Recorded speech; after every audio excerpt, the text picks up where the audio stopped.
अस्सलामुअलैकुम। उम्मीद करती हूँ आप सब लोग खैरियत से होंगे। वीडियो को लाइक कीजिए, चैनल को सब्सक्राइब कीजिए, कमेंट सेक्शन में अपनी राय पेश कीजिए। शुक्रिया। Welcome to my YouTube channel fantasy novel by Noor Khan. Novel इश्क़ ज़र, किस्त नंबर 8। बिलाज और दाजी हवेली आ गए थे। ज़रमीना बाहर ही थी, मुलाजमों को कुछ तलकीन कर रही थी। बहराम के कुछ दोस्त आ रहे हैं हवेली, तुम भी फ्रेश होकर आ जाओ, खाना लगवा रही हूँ। मोरे ज़रनूर किधर है? वो ऊपर कमरे में होगी, नीचे तो नहीं आई। ठीक है, वो भी सीधा ऊपर चला गया।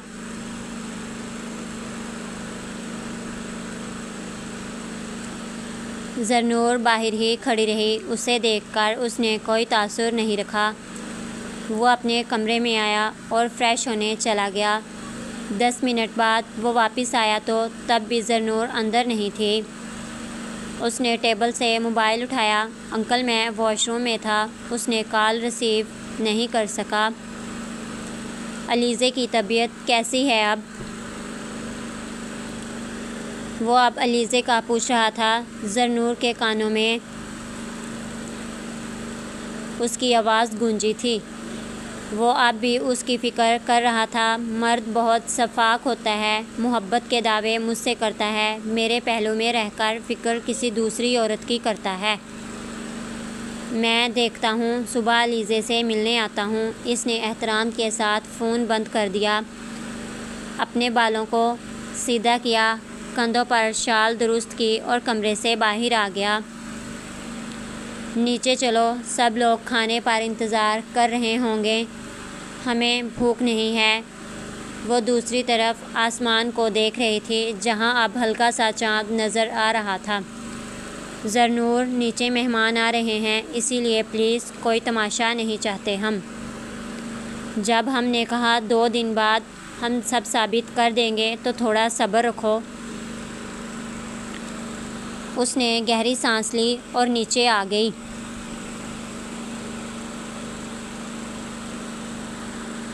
फुफ्फो साईं, हम कुछ मदद करवा दें? वो सीधा किचन में आई थी।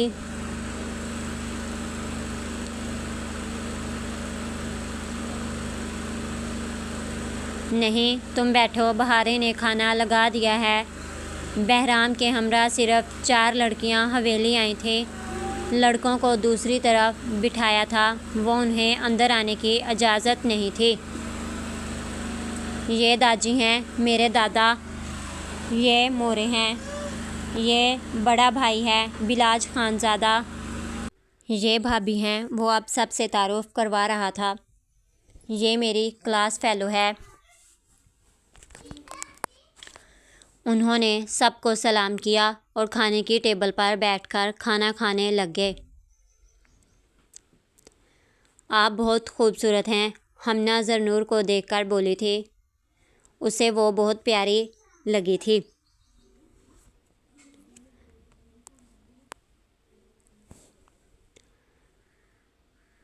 इनका शौहर हैंडसम भी है, लुकिंग हॉट।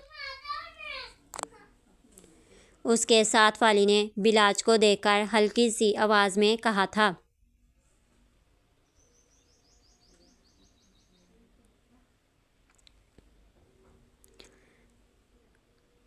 शुक्रिया, तुम खुद भी बहुत प्यारी हो। इस पूरे अरसे में वो एक दफ़ा बोली थी। खाना खाकर वो चारों हवेली देख रही थी। हवेली का गार्डन भी बहुत खूबसूरत था। ज़रनूर को हरियाली बहुत पसंद थी। ये बिलाज ने उसके लिए ही बनवाया था। पहले थोड़ा छोटा था, मगर अब बहुत कुचादा था। ज़रनूर भी इन्हें दिखा रही थी एक एक चीज़।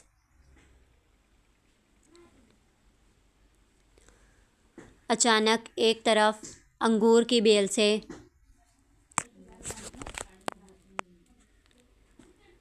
सांप निकला और ज़रनूर के सामने आकर रुका।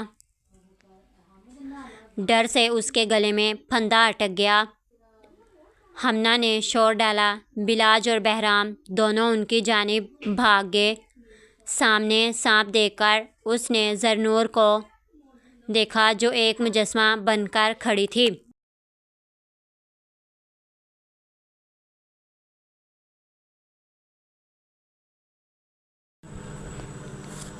बिलाज ने जल्दी से सांप पर गोली चलाई। उसका निशाना कभी चौंकता नहीं था। ज़रनूर वो उसे खींचकर सीने से लगा गया। ये भी भूल गया था यहाँ उसके अलावा और लोग भी हैं।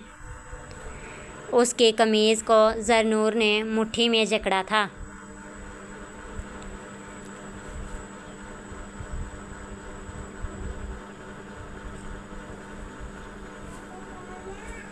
कुछ नहीं हुआ मेरी जान, मैं हूँ ना, कुछ नहीं होगा। वो उसे प्यार से सदमे से निकाल रहा था।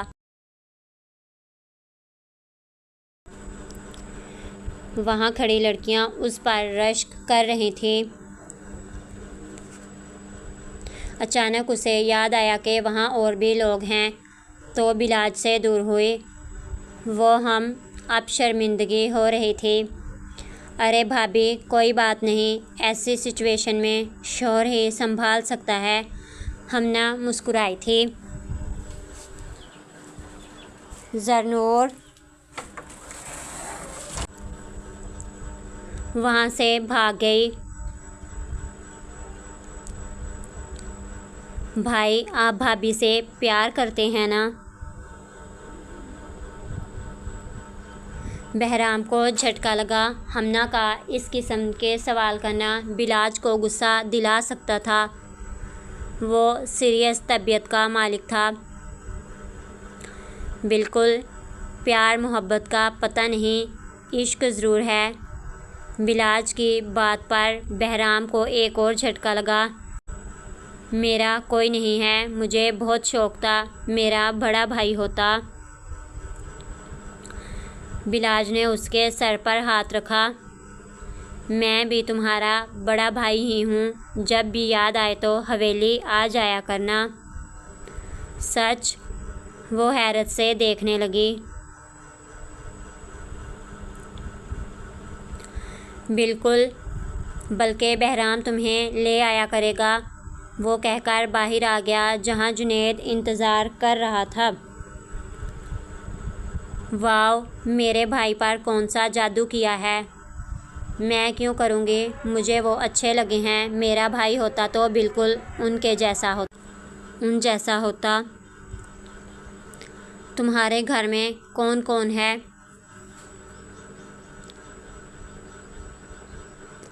चार साल गुज़र गए थे, मगर पहली दफ़ा वो हमना से उसके घर वालों का पूछ रहा था।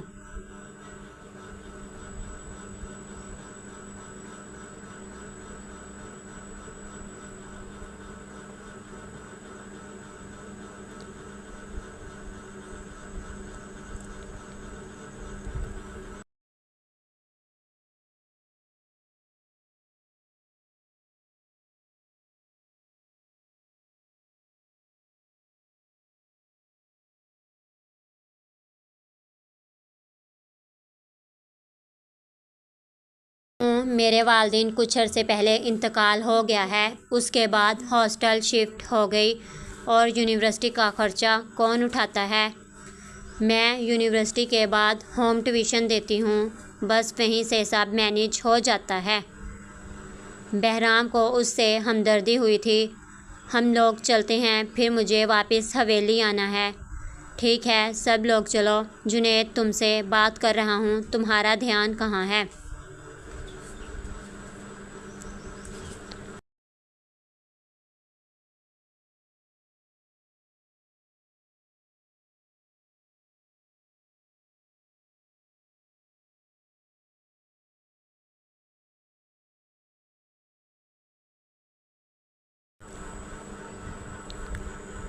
बिलाज ने उसकी नज़रों का पीछा किया। वो हमना को देख रहा था।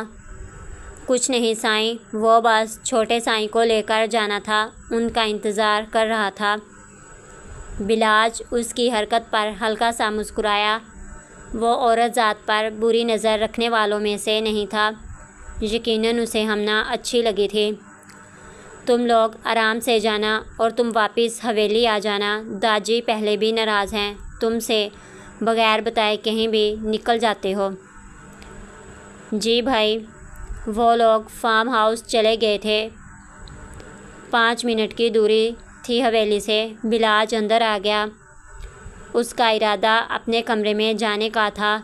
साईं, ये कोई लड़की फ़ोन भूल गई है। बिलाज ने देखा तो स्क्रीन पर हमना की तस्वीर थी।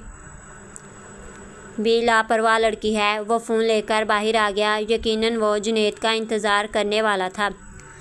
10 मिनट वहीं टहलने के बाद वो दोनों जीप लिए अंदर दाखिल हुए। जुनैद, ये लड़की मोबाइल भूल गई है, तुम घर से वापसी पर उसे देते जाना।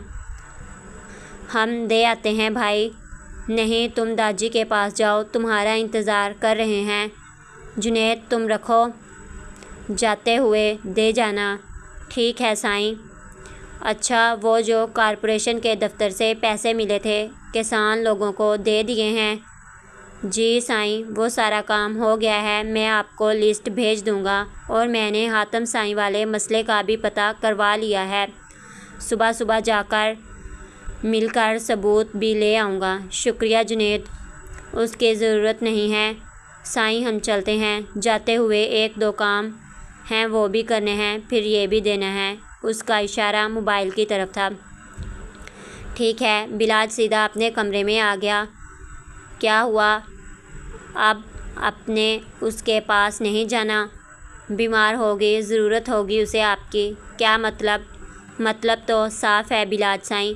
मेरे पहलों में बैठकर मोहब्बत के दावे मुझसे और दिल में फ़िक्र, प्यार, मोहब्बत किसी दूसरी के लिए। अगर तुम अलीज़े की बात कर रही हो तो वो किसी दूसरी नहीं है, इस हवेली का फ़र्द है, वो भी तुम्हारी तरह। मेरी तरह तो नहीं है, मैं तो आपकी बीवी हूँ। यकीनन वो फिर रिखेल होगी या फिर दिल बहलाने का सामान। ज़रनूर, वो गुस्से से भड़का। चिल्लाइए मत। जब मैं आपको करीब नहीं आने देती, आप मुझसे अपना हक़ वसूल नहीं करते, तो जाहिर है एक तवाइफ़ की ज़रूरत तो दरकार होगी, और वो आपको अलीज़े की सूरत में मुयस्सर है। Stop be falling me women. तुम्हारा दिमाग ख़राब हो गया है क्या? एक लफ्ज़ और उसके ख़िलाफ़ सुना तो ज़ुबान खींच लूँगा। ज़रनूर को अब यकीन हो रहा था वो उसकी जगह किसी दूसरी के नाम कर चुका है। जब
जब आपको उसकी इतनी फ़िक्र है तो हमें तलाक देकर जान क्यों नहीं छोड़ देते?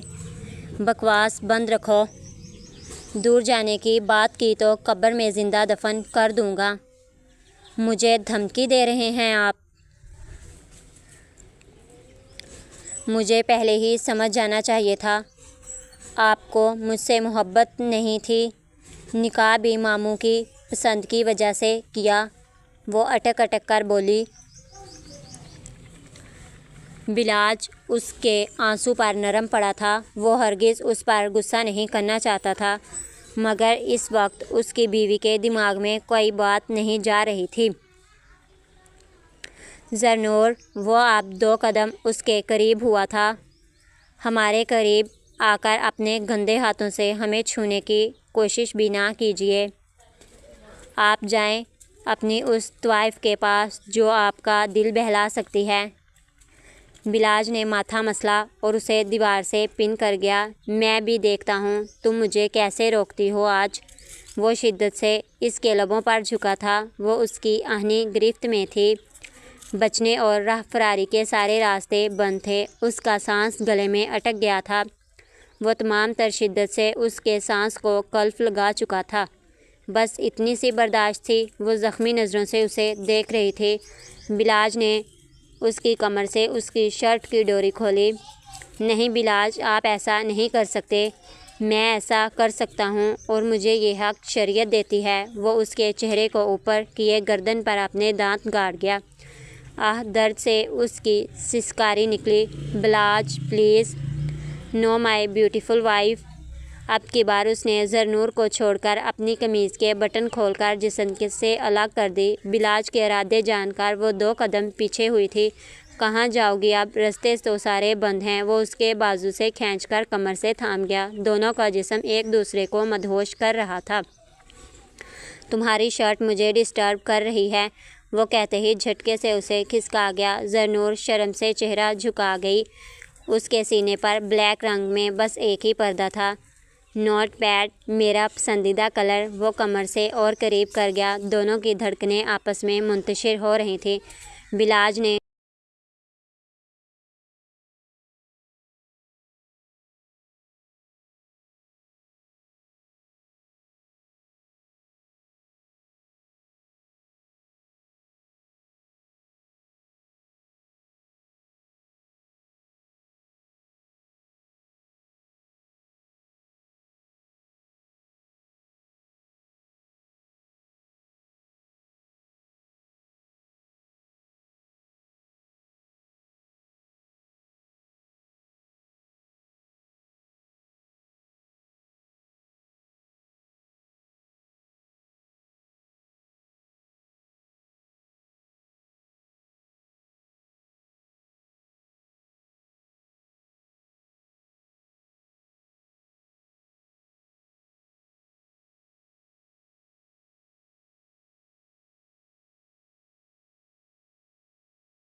उसकी ब्रा की स्ट्रिप्स खोली और उसे दूर उछाल गया। वो दोनों अब बगैर किसी पर्दे के थे। कमरे में सिर्फ लैंप की रोशनी थी। ज़रनूर को दीवार से पिन किए वो उसकी गर्दन से बैली तक जगह जगह चूम रहा था। उसका जिस्म उसे मदहोश कर रहा था। उसकी बलखाती कमर बिलाज को मदहोश कर रही थी। काफ़ी देर चूमने के बाद वो उसके रूबरू हुआ। इतनी जल्दी बोलती बंद हो गई। वो सरगोशी में उसके जिस्म को हर पर्दे से आज़ाद कर गया था। ज़र की कमर दीवार से पिन किए पहले उसकी एक टांग फिर दूसरी अपनी कमर के गिर्द लपेट गया। वो समझ चुकी थी बिलाज क्या करने वाला है। डर से उसे पसीने आ रहे थे। डरो नहीं, आराम आराम से करूँगा, तकलीफ़ नहीं दूँगा। वो उसके सीने पर दिल के मुकाम पर अपना हाथ रखे यूसुफ नॉर्मल कर रहा था। तुम्हारे जिस्म का ये हिस्सा मुझे पागल करता है। वो उसके सीने में मुंह छुपाए जगह जगह अपने लबों की छाप छोड़ रहा